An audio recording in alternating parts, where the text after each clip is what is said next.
অবরুদ্ধ নিশীথ। পর্ব সংখ্যা ৭২। লেখনীতে তেজস্মিতা মুর্তজা। গল্প পাঠে আমি অরোরা ইসলাম।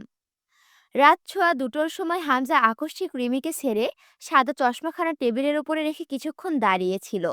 তার ভেতর কিছু তৈরি হলো, জটিল কিছু। ততক্ষণ হামজার মস্তিষ্ক কাটার মেশিনের ব্লেডের মতো চলছিল। সামনে যা আসবে ফালা ফালা হয়ে যাবে। রিমি কাঁদছে, কিন্তু হামজা থামানোর চেষ্টা করলো না। তার আবার বুকও জ্বলছে। এই জ্বলন অবর্ণীয়। ব্যক্তিগত দুঃখ। এটা নতুন তার জন্য। ব্যক্তিগত দুঃখ বলতে এক অপরিচিত ব্যাপারের সাথে সে কিছুদিন চলাফেরা করেছে। হামজা কখনো কাউকে ভালোবাসেনি, কিন্তু রিমির ক্ষেত্রে এ কথাটা খাটে। এই প্রশ্নটা সমস্যা তৈরি করেছে মূলত। রিমি তাকে শাস্তি দিতে যে পন্থা অবলম্বন করেছে, তার দায়ভার কার? জয়ের বইয়ের নয়? হামজা কি ছাড়বে সেই দুঃসাহসী নারীটিকে? ধরলে নারীটি সইতে পারবে হামজার থাবা? সে ফতোয়ার বদলে একখানা নেভি ব্লু পাঞ্জাবি পরল। এসির নিবিড় হাওয়ায় ঘুম জড়িয়ে আসছে চোখে। মস্তিষ্কের ভারে তার কঠিন শরীরটাও নুয়ে আসা ভাব। ঘুমটা দরকার হামজার। তার আগে কিছুটা মদ খাওয়া দরকার। নয়তো এই অস্থিরতায় ঘুম আসে না। তার জন্য জয়কে দরকার। কিন্তু জয় বড় ঘরে আজ। জয়ের রুমখানা পেরোনোর সময় দেখল দরজার নব লক। জয়ের বউ ভেতরে ঘুমাচ্ছে তো। ব্যক্তিত্বের চাপে রাত দুপুরে নবটা ঘুরিয়ে জয়ের ঘরে উকি দিয়ে তার ঘুমন্ত বউকে দেখার কাজটা করা হলো না। তবে এটার নিশ্চয়তা আছে বটে। জয়কে এখনো পুরোপুরি বশ করতে পারেনি ওর বউ। এটাই ধারণা হামজার। ঘরেই আছে আরমিন। ২:৩০টার দিকে হামজা সংসদ সদস্যের বাসভবনে পৌঁছালো। দারোয়ান ঘুমে ঢুলছিল। হামজা না হলে সে ফটক খোলা তো দূর, লাগলে একটা মার্ডার করত। এমপি সাহেবের নিরাপত্তা প্রথমত। কিন্তু হামজাকে দেখে হুড়মুড়িয়ে উঠে এসে সালাম ঠুকে বলল, স্যার, আপনার জন্য মেলাক্ষণ বসেছিল। এখন মনে হয় শুয়া পড়ছে। হামজা চুপচাপ নিশাচরের মতো ভেতরে ঢুকলো। হাতে দুটো ফাইল, কেস ফাইলের কপি, অভিযোগপত্র। আরেক হাতে একটা মাঝারি ঝোলা গাড়ি থেকে বের করলো। মাঝরাতে সংসদ সদস্যের বসার ঘরখানায় হামজার শরীরের কড়া সুগন্ধি রহস্যে মেখে উঠল। নেমে এলেন ভুঁড়ি দুলিয়ে সংসদ সদস্য সাহেব। বড় করে হাসলেন। হাসল না হামজা। তার ভিরিক্কি সৌম্য চেহারা, আধার কূপের মতো চোখ দুটো স্থির, শান্ত, ঠিক শিকারি প্যাঁচার মতন। সে সালাম অব্দি দিল না।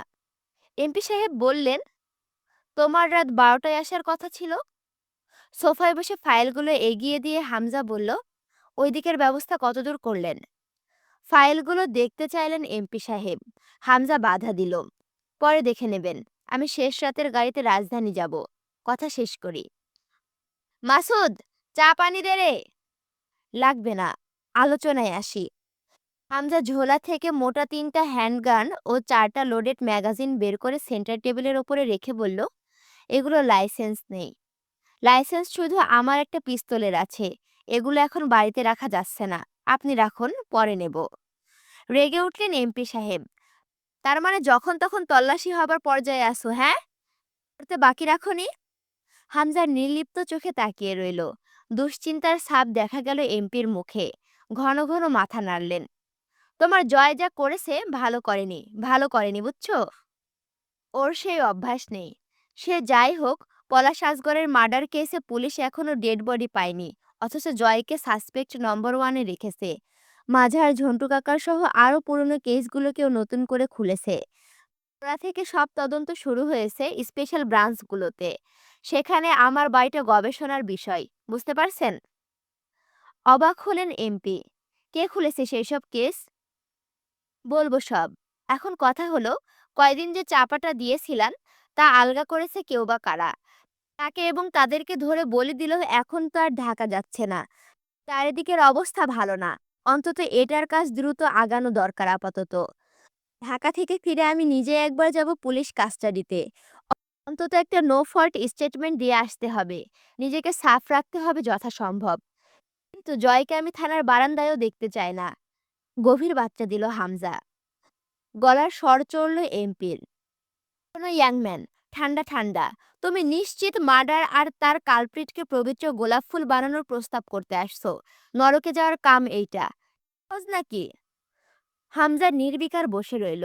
দুটো গ্লাসে ১ শট অ্যালকোহল, দুটো করে পুদিনা পাতা, ১ টুকরো আদা, একটু বিট লবণ ও সোডা মিশিয়ে দুটো ড্রিঙ্ক তৈরি করলেন এমপি সাহেব।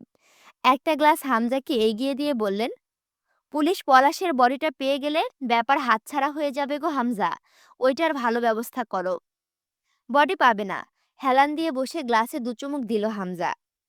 পাবে না? খাবার হিসেবে কুকুরদের পেটে চলে গেছে, হজমও হয়ে গেছে। আপনি আপাতত ব্যবস্থা করুন যেন জয়কে ইন্টারোগেশনে ডাকা না হয়। পুলিশ ফোর্সের প্রমাণের হিসেবে এত সহজে যাবার নয়। আমি বেঁচে আছি এখনো। এমপি সাহেব একটু দুঃখিত ও অবাক হয়ে বললেন, এত খারাপভাবে মারলে পলাশ ছেলেটাকে? সোজা হয়ে বসে ঘাড়ে হাত রাখলেন এমপি সাহেব। কিছুক্ষণ হাঁ করে শ্বাস ফেলে বললেন, ডুবো না হামজা, কোনোভাবেই ডুবো না। যেমনে ভাসতেছো, একবার ডুবলে জাহাজের ভাঙা পাটাতনও পাওয়া যাবে না গো। দলের ৬টা ছেলে পুলিশ হেফাজতে। রূপকথা আজগর, পরাগ, ওরা নিজেদের শেষ সময় গুনছে সেলের পেছনে। আমার কবির বন্দি। আবার জঙ্গি শুয়োরের বাচ্চারাও যখন তখন হামলা করবে, আমি নিশ্চিত। আরেকটা কিছু চাল চালছে, ভেতরে ছিদ্র হওয়ার ব্যাপার। আমার ব্যক্তিগত। এমপি সাহেব সতর্ক চোখে তাকিয়ে আছেন, বুঝে সংযত হয়ে উঠল হামজা। সে ব্যক্তিগত আলাপ পেরে ফেলেছে ক্রোধে। এক সামান্য নারী তাকে মুচড়ে রেখে দিয়েছে, তার লোক জানার নয়। সে বলল, বাড়িতে নিরাপত্তার বাঁধ প্রায় ভেঙে গেছে। সেই দিন ভেঙেছে যেই দিন মুরসালিন বাড়িতে দেদারসে ঢুকে পড়েছিল। সোজা হয়ে মনোযোগ এনে বসলেন এমপি। একটা কথা বলবে হামজা? হামজা বুঝলো কি বলবেন এমপি। সে চুপ রইল। এমপি বললেন, তোমার বাড়িতে তোমাকে জড়িয়ে কোনো বিরোধী আগাছা বেড়ে উঠেছে বলে আমার ধারণা। সেটা কি জয়ের নয় তো আবার? ঝানু রাজনৈতিক লোকের সঠিক আন্দাজ হামসাকে ক্ষুব্ধ করে তুলল। কিন্তু সেই আগাছা জয় নয়, বরং জয় নিজেই সেই আগাছার শিকার হতে চলেছে। তাকে উদ্ধার করা দরকার। হামজার ভেতরে আবারও একটা ভয়ের উদ্রেক তৈরি হলো। সে কেন এই মুহূর্তে রুমে ঢুকে আরমিনকে গলা টিপে মেরে ফেলে এলো না? তো তার উত্তেজনা বাইরে আসে না বলে ভেতরে তা চেপে গিয়ে বলল, আমার বাড়িতে এখন শুধু প্রতিবেলা পুলিশি তল্লাশি চলবে। থামাতে পারবো না। সন্দেহ গাঢ় করা যাবে না, থামালে আগ্রহ পেয়ে বসবে। সেক্ষেত্রে তল্লাশি পুরোদমে করতে দেওয়ার জন্য সহযোগিতা করতে হবে আমাকে। হামজা থামল। পূর্ণ মনোযোগী হলেন এমপি সাহেব। হামজা ঠোঁট কামড়ে বিরতি কাটিয়ে ইঙ্গিতবহ সুরে সূক্ষ্ম গলায় জানালো, বড় ঘর পরিষ্কার করতে হবে। এমপি সাহেব থুতনিতে হাত চেপে বসলেন। আমার বাড়িতে হ্যান্ড ওভার করবে ওদের? আমার বেসমেন্টে রাখতে পারো। আমার বাড়িতে পুলিশের তল্লাশি চলে না। হাসলেন এমপি। সোজা ওপরে অথবা কারাগার। বড় ঘর থেকে আপনার বাড়িতে ওদেরকে অতিথি করে পাঠাতে এই মাঝরাতে মিটিংয়ে আসেনি আমি। অশ্লিষ্ট শোনায় হামজার গলা। তো এখন কি চাও? মুরসালিন মহানকে মেরে হাত ময়লা করব না আমি। ওকে পচানোর শখ আমার। কারাগারের ব্যবস্থা করবেন আপনি। বাকি ছোট বড় যা আছে আমি সামলে নেব। তার জন্য অন্তত কটা দিন চাই। আপনি সেই কটা দিন পুলিশকে আমার বাড়ি থেকে মাইলখানেক দূরে রাখুন। আপাতত এইটুকুই মাস্ট বি। মাথা নাড়লেন এমপি। মুরসালিন সাহেবকে ব্রিগেডিয়ারের ছেলে, সরকারি ক্ষমতা সামান্য হলেও আছে বলে চলে। আর আমি আমার ক্ষমতার অপব্যবহার্য রয়ে শুয়ে করতে চাই। জানো, অতি ভোজন মানুষের পাকস্থলীর হজম শক্তি কমিয়ে দেয়। ধীরে ধীরে খেলে অনেক খাওয়া যায়। ও রাষ্ট্রবিজ্ঞানে পড়া শিক্ষিত ছেলে। ওকে ভেতর দিয়ে হালকা হলেও একটা টোপ চাই, যেন আমার রেপুটেশন সাফ থাকে, এমনকি আমার পালিত প্রশাসনের কাছেও। আমি আপনাকে ভারী টোপ দিতে এসেছি। ভুলে জড়ালো এমপি সাহেব। হুম? চট করে অভিব্যক্তি বদলালো হামজা। কিন্তু কথা হলো, আপনি নিতে পারবেন তো আচমকা? এমপি সাহেব নড়ে চড়ে বসলেন।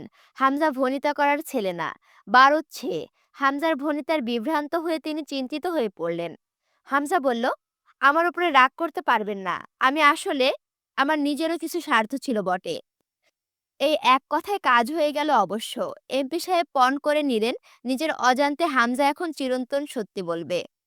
এই হামজা, ধাঁধা বানাবে না। তোমার মুখে সরাসরি কথা শুনতে ভাল লাগে। হামজা বলছে, সীমান্তকে মুরসালিন খুন করেছে। এমপি সাহেব যেন দুম করে দমে গেলেন চমকে। একেবারে দেবে বসে গেলেন সোফায়। হামজার মিথ্যাটা সত্যির চেয়েও বড় সত্যির হয়ে উঠেছে মানুষের কাছে। কারণ হামজা দক্ষ, নিখুঁত, তার ধূর্ততার চাল। এবার এমপি সাহেব বলতেছে, তুমি আজকে এখন আজ আমারে এই কথা বলতেছো? আমি পাগলের মতো মাসের পর মাস খুনিরে খুঁজেছি। ধানু পলিটিশিয়ান হামজার সাথে টিকলেন না। দিশেহারা হতে দেখা গেল তাকে। হামজা নির্বাক চিত্তে বলল, ওই যে বললাম স্বার্থ। আমি যদি তখনই বলে দিতাম মুরসালিন সীমান্ত খুনি, তাহলে আপনি ওকে তখনই মেরে ফেলতেন অথবা জেলে দিতেন। কিন্তু জয়ের পুরনো হিসেব আর আমার উদ্দেশ্য ছিল ওকে দেওয়া। কিন্তু আমি সঠিক সময়ের অপেক্ষা ছিলাম। ওকে দিয়ে আমার কাজ পুরোলে আপনার হাতে তুলে দেওয়ার। আজ সেই দিন। এমপি সাহেব কিছুক্ষণ থম মেরে বসে রইলেন। সীমান্ত এমপি সাহেবের স্ত্রীর বড় বোনের ছোট ছেলে। মানে সীমান্ত হলো এমপি সাহেবের স্ত্রীর বোনের ছেলে, বুঝছো? হামজার বোনের সাথে ছেলেটার বিয়েতে এমপি সাহেবের হাত ছিল, তা হামজা জানে না। বিষয়টা আজও চেপে গেলেন। কেবল সীমান্তর মায়ের অবস্থাটা চোখে ভাসল। মহিলা ছেলের শোকে অন্ধপ্রায়। পুত্রবধূর নাম একবারও মুখে নেন না, নাতনিরও নাম নেন না। কিন্তু ছেলেকে হারিয়ে পাগল প্রায়। রোজ কল করে বলেন, তুমি এমপি হয়ে কি লাভ? কি লাভটা কি? এমপি সাহেবের ইগোতে খুব আঘাতপ্রাপ্ত হয়। ওনার ইচ্ছে করলো এই মুহূর্তে সীমান্তর খুনি মুরসালিনকে ধরে খণ্ড খণ্ড করে পুকুরে শখ করে পোষা কুমিরগুলোকে খেতে দিতে। হামজা বড়শি ফেলে চুপচাপ সোফার ওপরে বসে রইল। এমপি সাহেবের ভাবুক মুখটা দেখে তার হাসি পাচ্ছে। প্রমাণ আছে তোমার কাছে? তা জোগাড় না করে খবর দেব আমি আপনাকে? রাগ ভুলে একটি সন্তুষ্টি এলো ছেলেটার ওপর এমপির মুখে। কি আছে? অস্ত্র চপ্পর দিয়ে কুপিয়ে মেরেছিল সীমান্তকে। সেটা রক্তাক্ত অবস্থায় আমি উদ্ধার করতে পেরেছি। শুকনো রক্ত। এরপর ভীষণ দুঃখিত ভঙ্গিতে বলল, আমি কিভাবে আমার বোনের বিধবা হওয়ার এই শোক সহ্য করেছি আর তা না বলি। শুধু বলবো, মুরসালিনের ক্ষেত্রে আমি যতটা ধৈর্য ধরেছি আর কেউ এতটা ধৈর্য ধরার সুযোগ পায়নি আমার কাছে। হামজার কথার উত্তরে এবার এমপি বলতেছে, তুমি এখান থেকে ঢাকা চলে যাবে? হামজা জানালা দিয়ে অন্ধকার দেখতে দেখতে মাথা নেড়ে সায় দিল। এমপি সাহেব জানালেন, একটু আগে বড় ঘরে বাপ্পি, কামরুল, দোলন সাহেব, রবিউল গেছে। জয় বাড়িতে না? হামজা বলল, ওরা বড় ঘরে আজ। ওরা কেন গেছে? এমপি সাহেব চোখের শীতলতায় বোঝালেন, ওদেরকে ছিঁড়তে। এক একজন যদি দু চারটে করেও মারে, সেইটুকু বা আসে কোথা থেকে? মুখে বললেন, দোলনকে পাঠিয়েছি শেষবার জিজ্ঞাসাবাদ করতে। ঘাঁটিটা কোথায় ওদের সংগঠনের জানা দরকার। কিন্তু এখন মনে হচ্ছে দরকার ছিল না। আমি আর্মির ব্যাটারকে এবার জিন্দা কবর দেব এবার। আর স্টেটমেন্টের চিন্তা করব না। ঢাকা যাবার পথে জয়কে একবার কল করে জানতে ইচ্ছে করছিল হামজার বড় ঘরের খবর। আরমিন হামজার অনুপস্থিতিতে কি ঘটাচ্ছে তা নিয়েও ভাবনা এলো। কিন্তু তাকে সকাল হতে হতে রাজধানীতে পৌঁছাতে হবে। জয় ফিরে এসে আবার বসলো সেই লোহার খণ্ডের ওপর। অন্তুর হাতটা ধরা তখনও। অন্তু দাঁড়িয়ে রইল। শরীর ভালো লাগছে না। চোখের সামনে মাঝে মধ্যে অন্ধকার হয়ে আসছে। অবরুদ্ধ ঘরটা জুড়ে ভাবসা গন্ধ। পেট গুলিয়ে বমি আসতে চাইছে। মুরসালিন জয়কে বলল, তুই তো আমার কাছে এত সময় দিস না। আজ তোর গুরু কোথায় রে জয়? উত্তরে জয় আমির বলতেছে, তোদের নাম্বার লেগে যাচ্ছে তো। দোয়া কালমা পর। ঢাকা গেছে। মুরসালিন ঠোঁট বাঁকিয়ে হাসল। নয়তো আমার কাছে তোকে বেশিক্ষণ ছেড়ে রাখার রিস্ক সে নিত না। যে ক্লান্ত পরিশ্রান্ত দেহটা হাঁটুর ওপরে একটু ঝুঁকিয়ে বসে বলল, তুই মারিসনি তো কে মেরেছে জিন্নাকে? সত্যি মরে গেছে রে জিন্না। মুরসালিন বলল, জয়নাল আমিরকে মারার জন্য তুই আমার আব্বার হৃৎপিণ্ড খণ্ড করেছিলি। এবার জিন্নাকে মেরেছে। তার কি করবি সেটা জেনে আমি তোকে সব বলে দেব, বল। জয় ছোট্ট একটা দীর্ঘশ্বাস ফেলে ঠোঁট উল্টিয়ে বলল, আমি সেই কবে ছোটবেলা থেকে শুনে আসছি আমির বংশ নির্বংশ হবে। তারপর আসলেই সেইটার প্রতিক্রিয়া শুরু হলো এক রাত্রিরে। তখন আমার বয়স ৭। এটা বহুত লোকের আকাঙ্ক্ষা, কামনা। আমার বংশের কেউ থাকবে না। বড় বাবা এই কথাটিকে সহ্য করতে পারতো না। বড় হয়ে আমি টের পেলাম আমিও পারি না। তুই জানিস মুরসালিন, আমার কেউ নেই। বাপ, দাদা, চাচা, ভাই, আমার আগে পিছে কেউ নেই। আমি এতগুলা দিন দিলের ভেতরে পুষলাম আমি ছাড়া আরেকটা দেহ আছে, যার শরীরে আমিরের রক্ত বইছে। আজ তুই কস সেও নাই। তাহলে আমি যে এমন বহুত লোককে মারছি, যারা আমারে নির্বংশ লেসকাটা বলছে, তাদের কাছে যাইয়া কি আমার এখন মাফ চাওয়া উচিত? মুরসালিন চুপ করে কেবল জয়ের দিকে তাকিয়ে রইল অনেকক্ষণ। জয় ঢালাই মেঝে দেখছে। সে নিজের কথা বলার সময় মানুষের চোখে চোখ রাখে না। ভয় লোকের চোখের কথা না পড়ে ফেলে।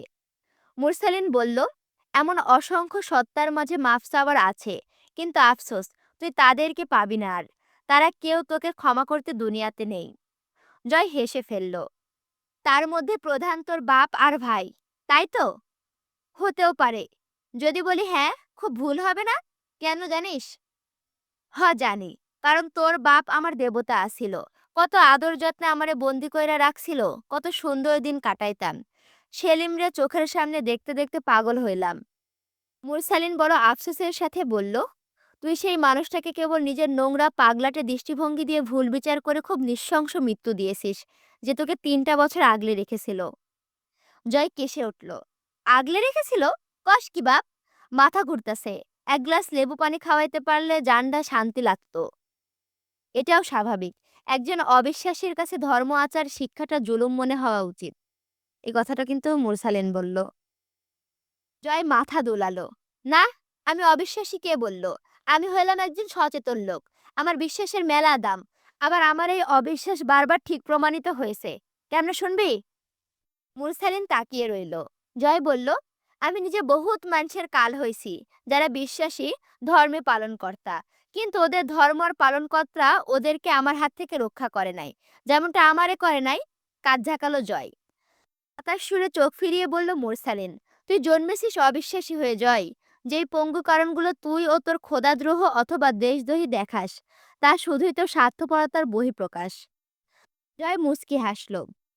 এই অবিশ্বাস আমার খুঁটি মুরসালিন। আমি বিশ্বাস করতে জানলে কবে কোথায় নিশ্চিহ্ন হয়ে যাইতাম। আমি আমাকে মানি, শুধু আমাকে। কিন্তু যখন বিশ্বাসের কথা ওঠে, আমি আমার কারো কাছে বেকার। আমি শুধু মানি, জয় আমি নিজে নিজেকে বানিয়েছে, অপরকে ভাঙে। সে হাসতে শিখেছে মানুষকে কাঁদিয়ে। মানুষ তারে নিজ থেকে কিছু দেয় নাই। মাঝে মধ্যে তার বাঁচার জায়গাটুকুও দিতে চায় নাই।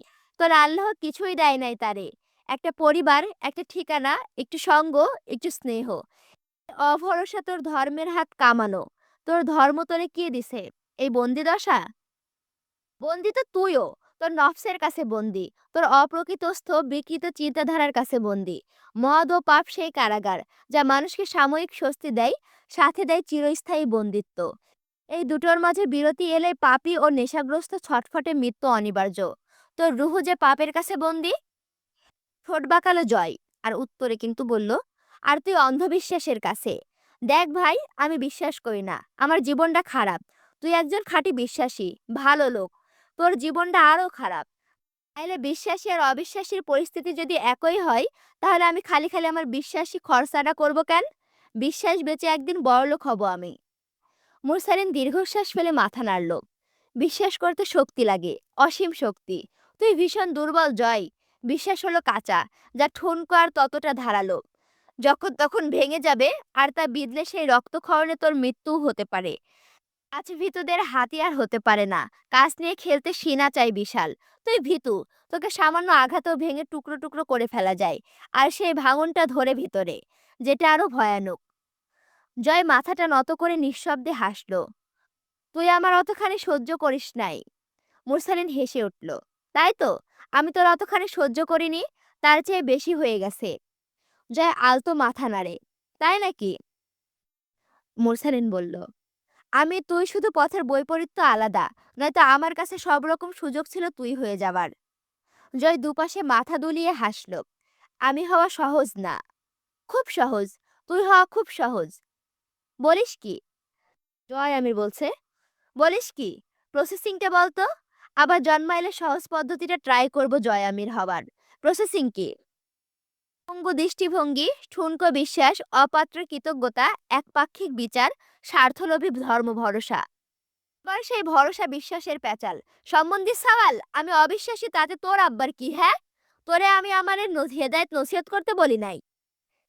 ধর্ম ছাড়া যে কেউ তুই, আমিও হয়ে যেতাম। ওই যে বললাম, সব সুযোগ ছিল। শুধু পারিবারিক শিক্ষা ও দৃষ্টিভঙ্গিটা আলাদা হয়ে আজ আমি তুই প্রধান বিরোধী। আমার তো পরিবার নাই।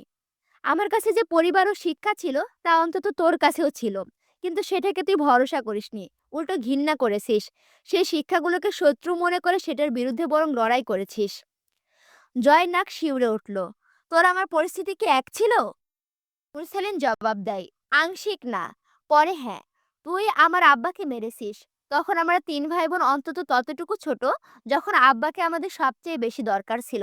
কিন্তু সেই বয়স থেকে দলীয় হামলায় যাযাবর জীবনযাপন করেছি আমি আম্মাকে সাথে নিয়ে। শেষমেশ আব্বার বদৌলতে মুস্তাকিন একটা চাকরি পেল, কিন্তু তাকে সরিয়ে দেওয়ার নির্দেশ এলো। এই আমি জেল খাটা, পুলিশের হয়রানি, তোদের দারব্রানি খেতে খেতে অনার্স পাশ করলাম। তোর শরীরের আঘাতের চিহ্ন গুণে আমার সঙ্গে মিলিয়ে নিস, পূর্ণ আছে। তারপর আমার বোন মুরসালিন কেমন করে যেন হাসলো এই পর্যায়ে। পার্থক্য হলো, এসব আমাকে আমার পথ আরো অটল করেছে, আর তোকে ছিটকে বিপথে নিয়ে ফেলেছে। পার্থক্য ওই বিশ্বাস আর দৃষ্টিকোণের। আজ এতগুলো দিনে আমার রক্ত ছাড়া আর কিছুই বের করতে পারেনি তোর গুরু। হয়তো এটা আমার বিশ্বাস আর ধর্ম বিশ্বাস, আমার একত্ববাদ। তুই স্বার্থে আল্লাহকে তোর রক্ষার হাতিয়ার কল্পনা করতেছিস। কখনো তাকে বিশ্বাস, মনে প্রাণে ভরসা অথবা পালন করিসনি। তোকে বলা হয়েছে আল্লাহ রক্ষাকর্তা। যখন তোর বিপদ এলো, তোর আল্লাহর কথা মনে পড়লো, কিন্তু বিপদ রক্ষা হলো না। তুই বিমুখী হয়ে গেলি। ধর্মবিশ্বাস তোর কাছে বিপদের হাতিয়ার হয়েছিল। জীবনটা তোর কাছে এক্সপেরিমেন্টাল হয়েছিল। তুই তোর চাচার ধাঁচে গড়ে ওঠা এক অন্ধ স্বার্থন্বেষী। জয় আমির বলতেছে, ইনডিরেক্টলি স্বার্থপর বলিস না আমাকে। আমার ভেতরে বেঁধে ভায়োলেন্স হয়ে যেতে পারি। ঠিক আছে, ডাইরেক্টলি বললাম, তুই খুব নিম্নমানের স্বার্থবাদী সুবিধাভোগী মানুষ। তাই মাথা নাড়ল। মেজাজ বদলাস না আমার। বড় বাবা আসবে না এখানে, আমাকে বল। দোলন সাহেব হেসে উঠলেন। মুরসালিন মহান, সে একটা জয়নাল আমির তো তোমার ভেতরেও আছে। মুরসালিন ইঙ্গিত বুঝল। তার চোখ দুটো দেশলাইয়ের কাঠির মতো জ্বলে উঠল। সেই চোখ সামনে অদ্ভুত হেসে বলল, আমি মুরসালিন ৫০০ বার জন্মালে ১০০০ বার আমার বোনের ধর্ষকের বলি দিয়ে সেই রক্তে গোসল করব স্যার। এখানে কোনো যুক্তি তর্ক, ঠিক বেঠিক, আইন ধর্মের কোনো ঠাঁই নেই। এসবের কোনো আফসোস ও পাপের চিন্তা আমি রাখিনি ভেতরে। শুধু জানি আমার বোনের ধর্ষকের রেহাই নেই। যতদিন আমার শ্বাস চলছে, হুমায়ুন পটোয়ারির মৃত্যু আমার হাতে লেখা ছিল, আরেকজনেরটা বাকি। দোলন সাহেব জানালেন, তারটা তোমার হাতে লেখা ছিল না। মোরসালিন ভুরু জড়ালো। পলাশ আসগর মরে গেছে স্যার। কে মেরেছে? দোলন সাহেব চুপ রইলেন। অথচ মোরসালিন চট করে ধরে ফেলল ব্যাপারটা। কেন? জয় তার দোসরকে মেরে ফেলেছে কেন? ও কি ওর কোনো শুভাকাঙ্ক্ষীকে মৃত্যু ছাড়া অন্য কোনো প্রতিদান দেয় না? কি চলছে বাইরে? দোলন সাহেব প্রসঙ্গ ধরলেন। জয়নাল আমিরের ক্ষেত্রে ব্যাপারটা আলাদা কেন মুরসালিন? জয়নব ও জেবাও জয়নালের বোন ছিল মুরসালিন। মুরসালিনের চোখ কি ভিজে উঠেছে? বিস্মিত হলো তাকে দেখা মানুষগুলো। এই মুরসালিন রক্তে গোসল করে উঠলেও পাথরের মতো অনড়। আজ তার কণ্ঠস্বর ভেঙে এসেছে। মুরসালিন তার লুকাতে আলগোসে হেসে উঠল। এই দুনিয়ার প্রত্যেকটা ভাই এক একটা জয়নাল আমির হোক। আমিও জয়নাল আমির স্যার। কিন্তু মজার ব্যাপার হলো, আমার জয়নাল আমিরত্বে নিজের বোনের ইজ্জতের বদলে অন্যের বোনের মায়ের ইজ্জতের নেশা নেই, যা বংশের আছে। আমার জানা মতে জয় তখন দিনাজপুরে ছিল না। তাই আসতো না স্যার। ভাড়াটে লোক দিয়ে সৈয়দ বাড়ির নারীদের ইজ্জত ছিনতাই করা মানুষের ভাতিজা জয়। ইজ্জতের বদলে ওরা ইজ্জত নিতে জানে স্যার। নিজের স্ত্রীকেও ছাড় দেয়নি। সেই ইতিহাসও পড়া আমার। অন্তু আশ্চর্য হয়ে বসে পড়ল মেঝের ওপর। জয় এখনো সেই ঢালাই মেঝের দিকে তাকিয়ে আছে। একবারও চোখ তুলে তাকায়নি যতক্ষণ দোলন সাহেব ও মুরসালিন কথা বলেছে। অন্তু অন্তত এবার আশা করেছিল জয় মুরসালিনকে কঠিন আঘাত করবে। জয় ঝুঁকে বসে ডান হাতের বৃদ্ধা আঙুল কপালে ঘেঁষছে। মুখটা শক্ত, নাকের পাটা শিউরে উঠছে, কিন্তু শান্ত। চাপা অস্থিরতা কপালে ভাঁজে দেখা গেল। এক হাতে তখনও অন্তুর হাত। বেশ কিছুক্ষণ চুপ থেকে জয় কেবল জিজ্ঞেস করলো, জিনহারে কে মারছে মুরসালিন? দোলন সাহেব কিছু বলতে গিয়েও থামলেন। আর লাভ নেই। মুরসালিন চোখ দুটো আলতো করে বুজে হাসলো। তোর গুরুকে জিজ্ঞেস করতে হবে। জয় মুখ তুলে চাইল।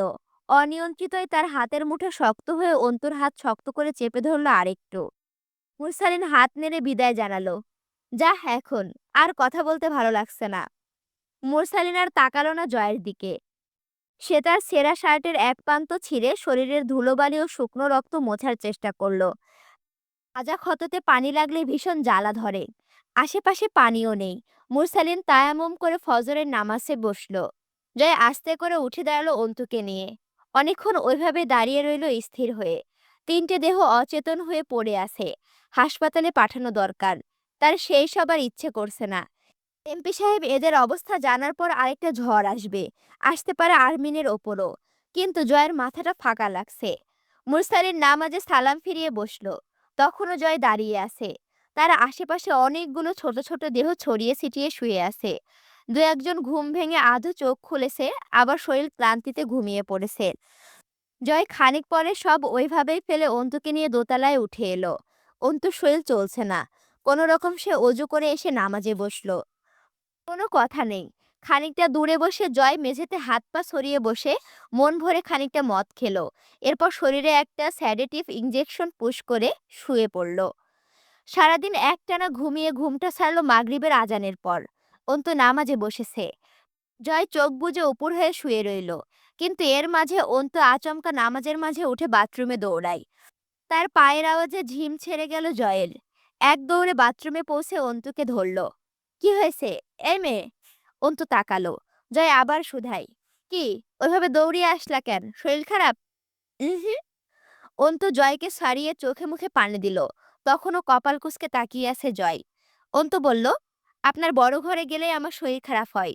তার উপর আপনার যা মন মাতানো জীবনের গল্প, মানসিকভাবে খালি পাগল হওয়া বাকি। আর তো শরীর। আমি ঠিক আছি। আপনার খাবার বাড়া আছে, খেয়ে আসুন। জয় আচমকা অন্তুকে পাজা করে তুলে নিল। অন্তু ঘটনার আকস্মিকতায় মৃদু চেঁচিয়ে উঠল, এই, এই জয়, নামান আমাকে। নেশা চড়ে গেছে আপনার। নামান, নামান, পড়ে যাব আমি। এটা কোন ধরনের কাজ? নামান। আল্লাহ! গভীর মুখে বলল, চুপ! আমার সাথে ছলনা করবে না। নেশা করে কেন? মরার পরে তোমার বোঝা ওঠানোর সাধ্যি আছে জয় আমিরের। ঘুমাইছো? নাকি সারাদিন সংসার সামলানোর নাটক করছো? কি হয়েছে তোমার? চেহারার এই হাল কেন? আমার সত্যিই কিছু হয়নি। আশ্চর্য! দিব্যি ভালো আছি আমি। আপনার মতো আনহাইজেনিক পরিবেশে কমফোর্ট থাকার অভিজ্ঞতা নেই আমার। জয় অন্তুকে বিছানায় টান টান শুইয়ে দিয়ে ওভাবে ঝুঁকে রইল। জয়ের চোখে চোখ পড়লে অন্তু মুখ ফেরায়। জয় আচমকা অন্তুর গালটা ধরে নিজের দিকে ফেরালো। আমার দিকে তাকাও। কি হয়েছে? কেমন লাগতেছে? আমি তোমার শরীরে জীবনের কাল হয়ে তো বহুকাল আগেই আসছি। কিন্তু শরীর চেহারার এরকম দুর্বলতা নতুন। অসুস্থ তুমি? ঘুমাওনি? অন্তু অপ্রস্তুত হয়ে পড়ল। জয় কখনো তাকে এইভাবে নমনীয়তার সাথে এমন হুটহাট তাকে ছয় না। ইগোর চোটে ছয় না বলাই চলে। অন্তু জয়ের হাত ছড়িয়ে দিয়ে বলল, কিচ্ছু হয়নি। ঘুমেরই অভাব। এই যা। জয় সোজা হয়ে বসলো বিছানায়। একটা বড় করে শ্বাস ফেলে আড়মোড়া ভাঙল। চট করে নিজের চিরায়িত রূপে ফিরল। আমার ধারণা, তোমার আমার এত দুঃখের গল্প শুনে আমার ওপরে তোমার একটা পীড়িত পীড়িত ভাব আইছে। নতুন প্রেমের আসর। ঠিক না ঘরওয়ালি? অন্তু চোখ বুজে ঘাড় কাত করে শুয়ে বলল, আপনি আমার সেরকম স্বামী নন। আপনি আমার স্বামী হওয়ার আগে আসামি আমার। আপনার সামান্য একাংশের প্রেমে পড়াই যায়, অথচ বাকি অধিকাংশের এড়ানোর উপায় কই? জয় কিছুক্ষণ চুপচাপ দেখলো অন্তুকে। অন্তুর সৌন্দর্যে একটা স্লান ছায়া পড়েছে। উজ্জ্বলতা হারানো মৃত তরকার মতো একটা অন্ধকার নেমেছে। জয়কে কেউ ভেতর থেকে ডেকে শুধাই, এর দায় তোর নয় তো জয়? জয় অস্বীকৃতি জানাই। আমার কেন? ভেতর থেকে উত্তর আসে, তুই যে সৌন্দর্য খুঁজছিস তা আমজাদ আলী প্রামাণিকের মেয়ের। তুই যা দেখছিস তা তোর স্ত্রী। তাহলে দায় কার? স্ত্রীর। কথাটা বিঁধল ভেতরে। আজ এই কথাটাকে নিয়ে মুরসালিন অপমানজনক ইঙ্গিত করেছে। জয়ের ভেতর একটু আক্রোশ জেগে উঠল। তার স্ত্রী, অথচ সেই আসামি। এমনটাই তো বুঝিয়েছে মুরসালিন। এখনো মেয়েটার শারীরিক সৌন্দর্য অক্ষত। চিকন স্বর্ণের চুড়ি পরা হাত দুটো বুকের ওপরে ভাঁজ করে শুয়েছে। এই হাত দুটো সুন্দর। জয়ের চোখে অন্তর শরীরের সবচেয়ে আকর্ষণীয় অংশ অন্তর গলার নিচটা। ফর্সা গলায় স্বর্ণের চেন। বারবার জয়ের চোখ গেলে যায় ওখানে। জয় অন্তুকে ডিঙিয়ে ওপাশে গিয়ে শুয়ে পড়ল। অন্তু উঠে বসে। জয় চোখ বুজে হাত চেপে ধরল। উঠো না ঘরওয়ালি, শুয়ে থাকো আমার সাথে। নামাজ শেষ হয়নি আমার। খেয়ে আসুন আপনি। জয় অন্তুর হাতটা আরেকটু চেপে ধরে বলল, নামাজ কাজাও পড়া যায়। আমি একটু ঘুমাবো তোমাকে সাথে নিয়ে। শরীর মেজাজ কোনোটাই ভালো না। আমার পাশে শুয়ে পড়ো। অন্তু কপাল জড়িয়ে তাকালো জয়ের দিকে। নিশ্চিন্তে চোখ বুজে শুয়ে আছে। শক্ত করে চেপে ধরে আছে অন্তুর হাত। এই কাজটা আজ সারা রাত থেকে এখন পর্যন্ত বেশ কয়েকবার করেছে। অন্তু কিছুক্ষণ চুপচাপ বসে থেকে হঠাৎই জিজ্ঞেস করলো, জিন্না আমিরকে যদি হামজা সাহেব মেরে থাকেন? জয় চোখ খুলে সোজা অন্তুর চোখের দিকে তাকাই। নির্ঘুম চোখ দুটো লাল, সজাগ। ভিডিওতে বেশি বেশি করে রেসপন্স করো, লাইক কমেন্ট শেয়ার করো, এবং এখনো যদি আমার চ্যানেলটি সাবস্ক্রাইব করে না থাকো অবশ্যই সাবস্ক্রাইব করে পাশে থাকো। আল্লাহ হাফেজ।